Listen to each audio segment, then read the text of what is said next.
হবে। মুখ্যমন্ত্রী আজকে বলেছেন কেন্দ্রীয় বঞ্চনার অভিযোগ, 100 দিনের টাকা দেয়নি কেন্দ্র, আমাদের টাকা অন্য রাজ্যকে দিয়েছে কেন্দ্র।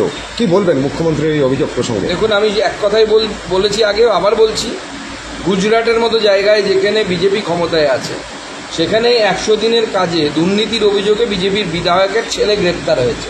আমরা সবাই মিডিয়াতে দেখেছি।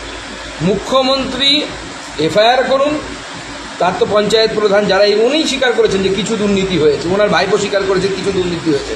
তো আমরা সবাইকে বলছি না, কিছু লোকের বিরুদ্ধে আপনি ব্যবস্থা নিন। সুকান্ত মজুমদার যাবে আপনার হয়ে, অর্থাৎ রাজ্যের হয়ে 100 দিনের টাকা চাইতে নরেন্দ্র মোদী। দম আছে মুখ্যমন্ত্রীর, অ্যাডমিনিস্ট্রেশন চালাচ্ছে, সেই দমটা আছে কি? আর তার প্রফেশনাল হ্যাজার্ড।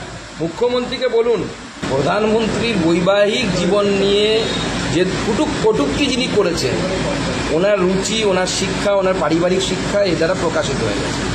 আমাদের দুর্ভাগ্য যে বাংলার এরকম একজন মুখ্যমন্ত্রী আছেন যিনি এতটা বাজে ভাষা ব্যবহার করতে পারে। উনি তো লিমিটলেস, যত নিচে নামতে নামতে কোন জায়গায় গেছে, এর থেকে নিচে কেউ নামতে পারে না, ওনার থেকে বাজে ভাষা কেউ ব্যবহার করে। এবার মুখ্যমন্ত্রী অনেক কিছুই বলেন, 3000 কেজির বাচ্চাও বলেছেন, নতুন নতুন থিওরি দিয়েছে। তো মুখ্যমন্ত্রীর কথায় গুরুত্ব দেওয়া উচিত নয়, বয়স হচ্ছেও না, রিটায়ারমেন্টের টাইম এসে গেছে। সবাই রিটায়ারমেন্টের সময় পৌঁছলে এরকম বলে, 72-এ বলে না, একটা 72 বছরের কাছাকাছি বয়স হলে। ওনার অফিসিয়াল বয়স এখন 69-70, কিন্তু অ্যাকচুয়ালি তো তার থেকে বেশি। স্বাভাবিকভাবে ওই 72-এ ধরে গেছে। মুখ্যমন্ত্রী আরো বলেছে, অপমান করেছেন, কালীঘাটে ঘটনা প্রসঙ্গ বলেছে, একজন পুলিশ অফিসারকে চটি ছোড়া হয়েছে।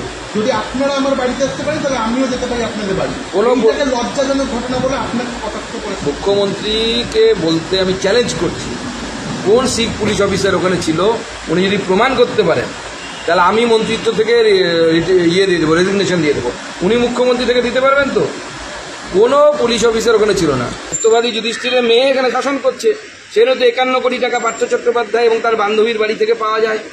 সেই জন্য কালীঘাটের কাকু ভাগবাট্টার কথা তার কল রেকর্ডিংয়ে পাওয়া যায়। অভিষেককে এত দিতে হবে, পার্থ বড় লোভী, তাকে 19 কোটি না 20 কোটি দিতে হবে।